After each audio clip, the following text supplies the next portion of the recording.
Alright, time for a Hecarim game. Now, after the item changes, I think Hecarim went through some changes as well, to be fair. Ghostblade, very strong item at the moment, obviously. It's getting nerfed, absolutely, like a 100% getting nerfed next patch. It's already confirmed it's getting nerfed. My team is going for some maniac invades. Invading against this team as our team comp is absolutely criminal because they are just much stronger level 1, and I do not want to get any early kills anyway. My team loses honestly favorable for me for the video, because then I play from behind. Gonna start topside clear down here to deal with Rengar, so he doesn't, like, he's less likely to actually invade me.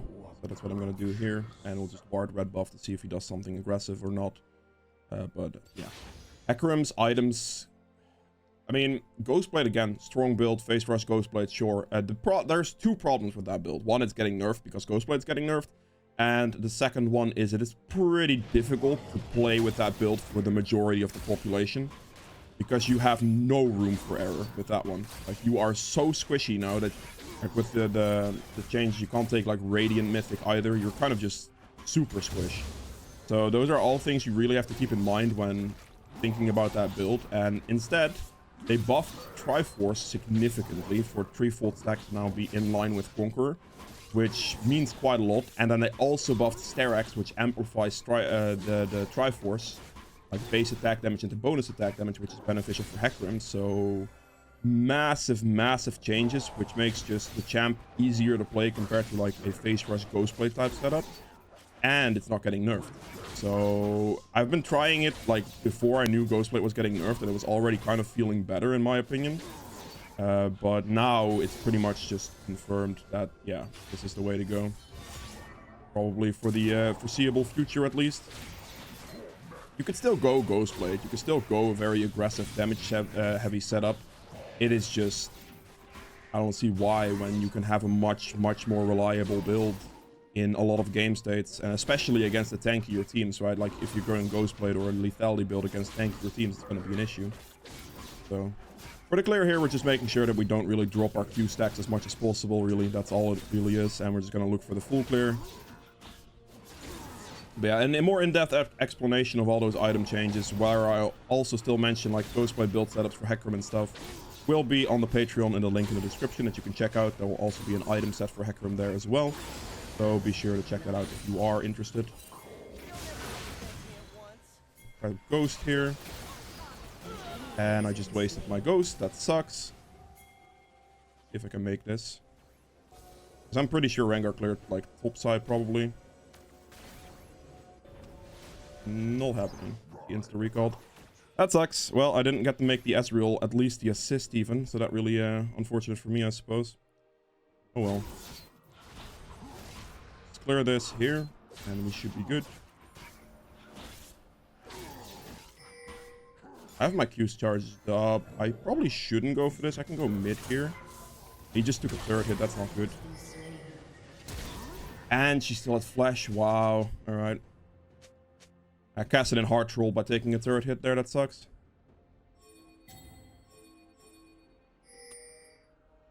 Since I transitioned through mid, I might as well do this top scuttle as well here. Rengar also cleared down. He's going to smite this.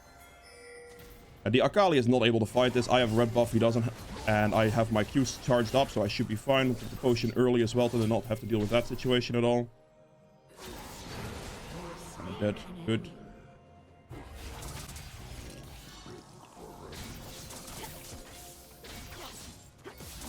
Oh, that's a troll on my end. I really thought Kassadin was going to be able to do much more there, but yeah, no.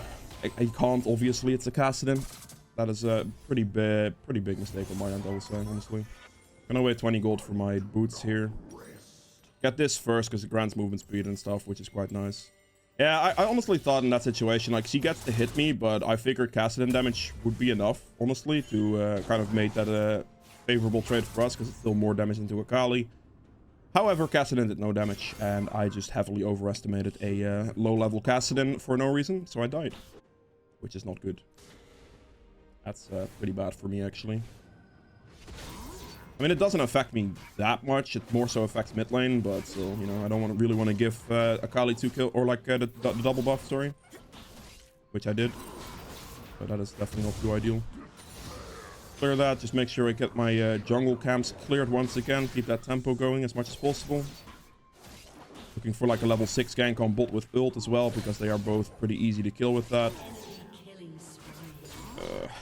Sucks. I'm gonna have to take the mid wave here.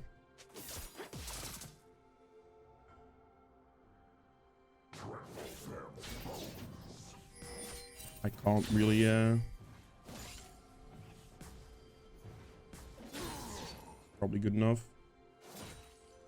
It'll do. The best way I was gonna hold that lane. If I tried to walk up and she goes on me, I don't know. She is pretty strong there. She doesn't have ult though, so but holding mid wave there is pretty good for Kassadin at least. He needs to get his XP for level 6. If I shove the wave out completely there, then I will do my Kassadin to a big problem, because then he is gonna have wave issues not hitting 6. He should hit 6 very shortly here, hopefully. Yeah, there is 6. If I didn't do that, he wouldn't have hit 6 there, which would have been an issue for him. Scuttle's gonna spawn soonish. Double 6 there for me.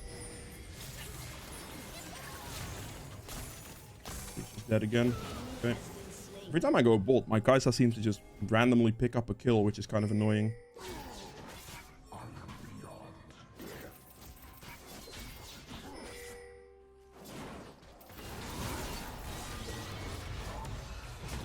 Gonna have to go for this. Alright, that's the dragon.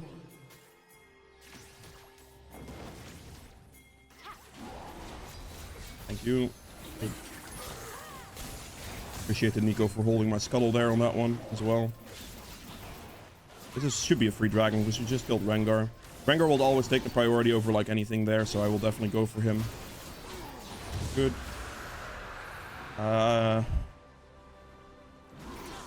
I'm doing this because it allows my... Oh god, I'm dead now. I should actually maybe be okay. Man. Perfect execution. I defended my Kai'Sa in that recall because that recall was gonna get her killed, essentially.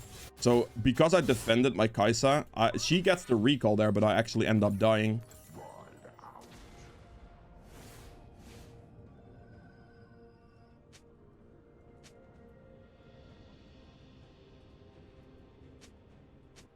I probably should have just let her die, honestly. Am I being real? It is what it is.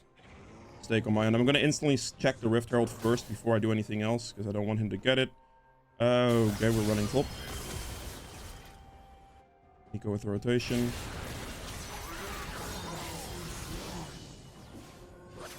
Gonna go for this Rengar right here.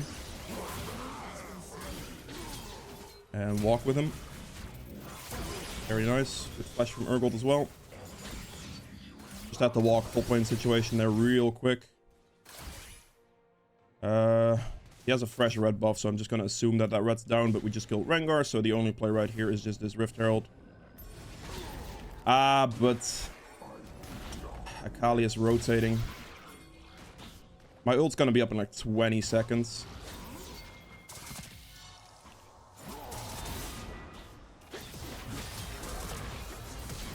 Should interrupt him there. Okay. This is so annoying. I'm faster than her, so I should be good. She's dead. She is worth the kill because she is worth the shutdown right there, so I definitely go for that. I can't actually push this wave because I'm going to get Rengar ulted if I do that, so this is really going to be sucking for my Kassadin, but I would insta-die. So there is no option for me there to push the wave out, even though I would have done that to push the wave into turret.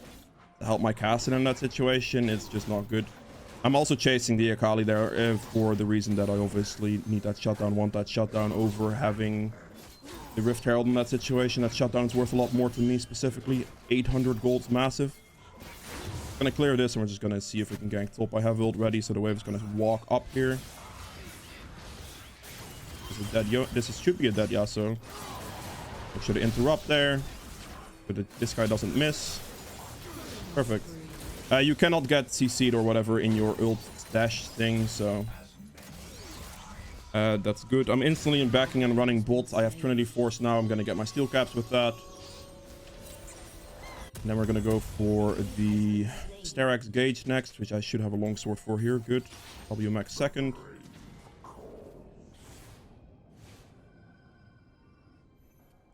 On 46. Yeah. Prevent this third from going down, probably.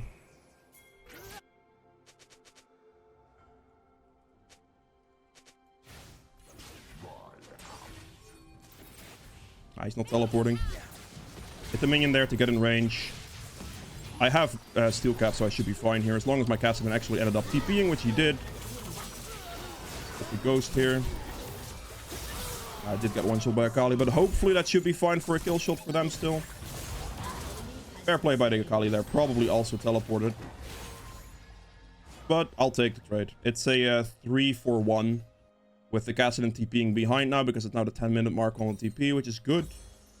That's all I was really needing in that situation. I'll take one control ward here for potential Rift Herald / Dragon. Now, the question here is, do I just run straight to Herald and try to take that? But it's probably going to be down at this point, so I feel like I just go for Krugs instead, because by the time I make it there, I'm assuming Rengar has done it for the bot play that I just made, because there would be no other reason for him not to have done it by this point.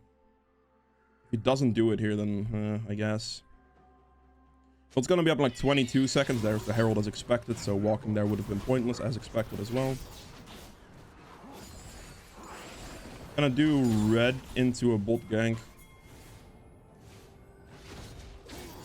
And make my bot lane aware of the situation. If this hits me level 9, this gives me red buff. This waits for my ult cooldown at the same time, so this is all going to be good for me. They didn't wait for me, that sucks. Ash is gonna die now, that's good. He's gonna walk up and greed. I should have ward in the bush so I can actually hit him. Walk with him and just hold my ult until he does this. So I can actually hit him as well. We're not gonna ult before he like flash dashes, whatever. Because we want him to use his mobility skills before we ult. Otherwise, we're not gonna get anything. Right.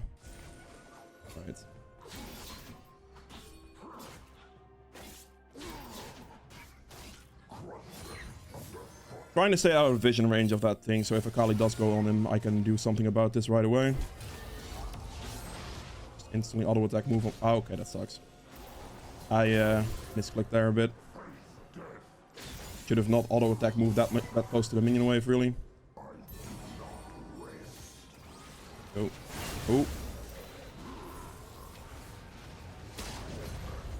Oh. Didn't get there fast enough. Unfortunate.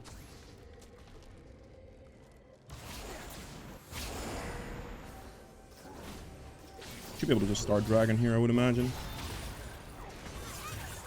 That's a kill. I'm just gonna go for Dragon then. There's enough pressure from Cassidy. I think Cassidy also kills Rengar in this situation, or at least zones him to the point where he can't do anything anyway. This should be good. We just take Dragon as a priority here. Clean that up. We go for Kali here. Oh god.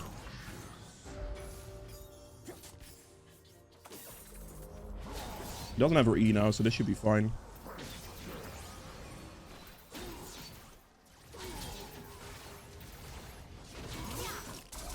I don't think she does anything here.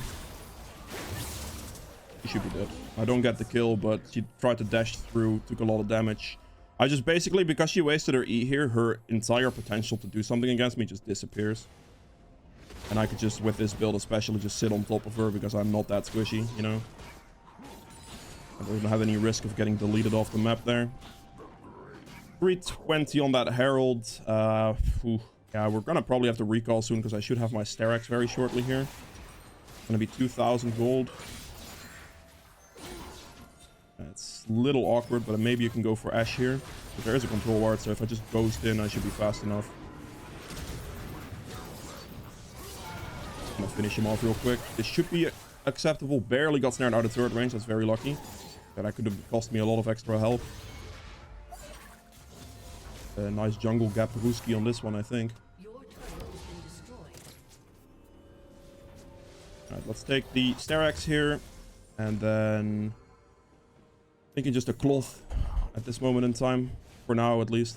Because from steraks onwards, you're basically just looking for like some fitting tank items. I can also go Black Cleaver for additional damage. Like, that's my best additional damage option.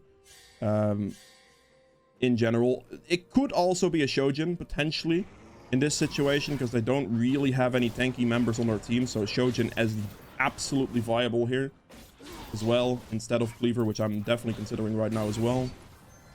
But just building like Stoneblade for double resistances is very good with a setup like this. Because you've built a lot of HP, you have double resistances from W, and you'll get double resistances from Stoneblade at that point, which is going to make you incredibly tanky. Plus, you have the dive potential with Stoneblade Shield as well, so that does help. We see Ashe potentially pushing out mid here. We're going to see if we can walk around. Sadly, don't have my blue smite yet. Hugging the bot side wall. Gonna have to hit this so I can range. She ults me, which is whatever. Ult use can't do much. Bot lane's walking up, so I'm gonna have to walk down this way to make sure I can hold hands with my Kai'Sa essentially. Doesn't get absolutely clapped. Kai'Sa shows up. Dead. Good.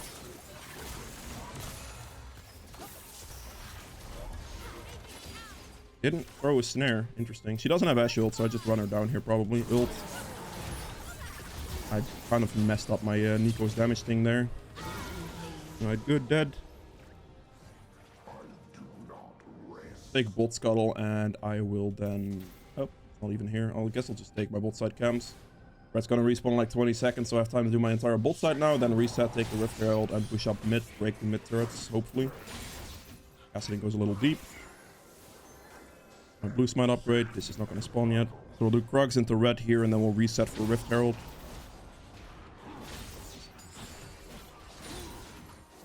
Good. Hit that thing, thank you. Good. In this situation, I'm definitely fine to go for an extra damage item here. They're full squish, so I'm just going to go Shojin next item. By the way, in case you're wondering, I haven't mentioned this, but why I go Ingenious Hunter is to bring Trinity Force's stack, like Sheen proc stack, in line with your Q. It actually lowers it to the point where your Q will line up with it, making it easier to synergize, and it does more damage that way. So actually, this thing is criminally good, especially also because it reduces the shield from steraks on top of it. So you're going to go Trinity Force steraks, and then Trinity Force synergizes with Sheen procs on Q with the cooldown from this with Ingenious Hunter combination. And yeah, you can then get that consistent proc. Because as you can see, basically now you're going to see the stacks line up if you pay attention to it. I'll have a Sheen proc literally every single time my third stack Q is ready to go, basically. It's fine. I have Dragon in like 28. Gonna walk up. We see Ezreal pretty far into mid with a double buff that I do like to get. Gonna Ghost here. Press E. Look him back. Build. Finish him off. Perfect. Wait for like dashes with the ult there. Probably shouldn't have smited him because I'm gonna go into a dragon play now. So that's maybe not too smart actually. We saw Rengar like top very recently, and if I just Herald here, I'll be able to get the Herald bounce on a base turret, which is always favorable, really. It should get the bounce regardless of the situation, I think. Not gonna get the turret off that, but that's fine. As long as I get the bounce, it's already pretty good. It makes that turret very, very low HP. That's all I need, really. Get back out. I'm actually gonna do this anyway. I don't like the fact my Kassadin is, like, the way my Kassadin is defending. Okay, Rengar's not showing up. I guess it doesn't matter. You can see here, right? You can see my Trinity Force line up with my Q cooldown now. Because it is actually lower to the point where that happens. It's actually really big damage increase. Like, you might not think that's a big damage increase, or it might not look like a big damage increase to you, but it's a massive damage increase. Like, that's absolutely colossal amounts of damage increase. Also for, like, pushing turrets, for Sheen procs and stuff like that. It's all big. Should be able to just auto-attack walk at him. He flashed over the wall here. He's gonna jump Kai'Sa and he's dead. Yeah. Okay. That kind of sucks. Just gonna go for Ashe, I guess. I feel like I should be fine here. That's a little annoying, but still kills. Okay. This is the good thing about this build, though. Like, if you're playing, like, ghostblade Heka, I would insta-die there. Like literally insta-die there because I just wouldn't be tanky enough to survive stuff like that. But now it is just not an issue. Walk in front of him here, like ahead, so he can't dash past me with his E. If I walk like down towards or on top of him, he would get to dash past me and I wouldn't be able to reach him. Here as well, you can use this effect right now to keep consistent sheen procs on the inhibitor going as well. Also just holding Q charges, hitting the wave, stuff like this, you can see.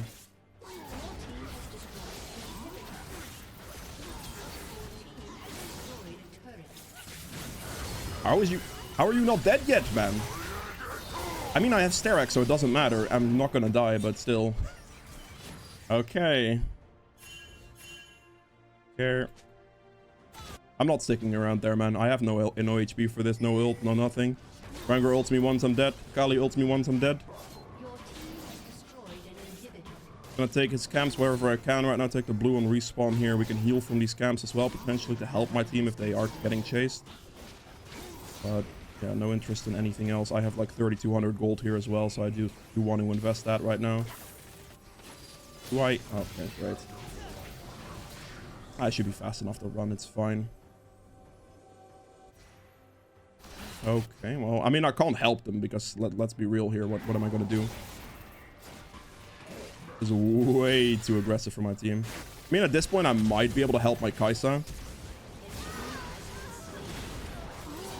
Yeah. Hell, sure, yes. Still gonna back. I mean, they could end, probably. Let's get my Shojin. And then here I definitely get a Stoneblade now. To combine these resistances, basically. Stoneplate's gonna synergize well with all the HP you've built, because you have HP, HP, and HP. You have tons of HP. This synergizes with your W. Armor, magic resist is gonna go up. And then you go for a Stoneplate next, so your armor and MR from both of those sources are going to go up, so it works extremely well with HP from the previous items, which would also count for a cleaver in this slot instead. So you get Stoneplate, and then you can get a +1 tank item. Generally, Spirit Visage is really, really good, especially if you're going steel caps, because at that point armor is less needed compared to the MR needed. So yeah, Spirit Visage would be a big one. And yeah, I mean... there will be a more in-depth explanation for the build still in the description link, as well as the ghostblade build setup there too. Be sure to check that out if you want with the Patreon, and we'll go into the endgame stats now. Alright, so for the endgame stats here, I ended up doing 23.2k damage, which is a very solid amount of damage. I'm damaging both Urgold and Kassadin, which is probably to be expected. I was pretty strong, right? True damage at about 1300. Objective damage at 39k, let's say.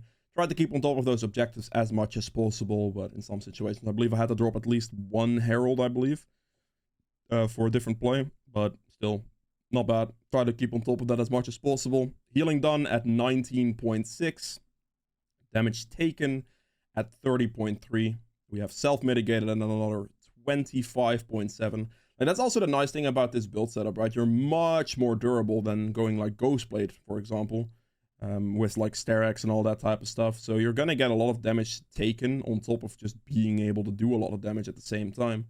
It's actually really nice. Gold earned at 13.8. For the runes here, Conqueror healed me for about 600, but obviously the adaptive damage is the bigger stat that you just don't see here. But yeah, adaptive damage really good from Conqueror. There's also all bonus damage, so it will stack into your Q as well. So yeah, it is good. The base damage from this gets converted with steraks, basically. So you're going to get bonus AD off that still, and then bonus AD off the spear or the black cleaver. So you're still going to get a bunch of bonus AD. It's just not as much as Ghostblade's bonus damage. But you trade that for essentially more durability in team fights, so it makes it easier to play those team fights. And we have Triumph for 1600 healing, 420 gold. Tenacity. Last stand, we take that here because we want to have more damage on lower HP, which is better than taking coup de grace, because I don't care about overkill damage. I'd rather have more damage in those closer fights to be able to win out on those closer fights, so that will help me more. Then Ingenious Hunter, again, to keep the Trinity Force stacks in line with your Q, so you have very good consistent DPS with that. If you don't take Ingenious, your Q is going to go all wonky with your Sheen proc, so your DPS is going to get much, much lower, which is obviously pretty bad, and that's not something you want. So definitely take the Ingenious Hunter rune to compensate. Plus, the Ingenious Hunter rune will also lower the cooldown for your steraks gauge. So it's going to be up more frequently in any type of fight situations, which is also really good. As well as building stone plate later on. It's also going to get reduced heavily by ingenious, so this all lines up really well with this build to work extremely well with this rune. And then you take eyeball collection for just 18 extra AD. This will also be bonus AD, so it's going to scale well with your Q on top of everything else. Yeah, that is it for Hecarim. I hope you guys have enjoyed this video. If you did, make sure to hit the like button below. Helps me out quite a bit. If you'd like to see more videos from me in the future, hit the subscribe button as well. And I'll see you guys tomorrow with another video.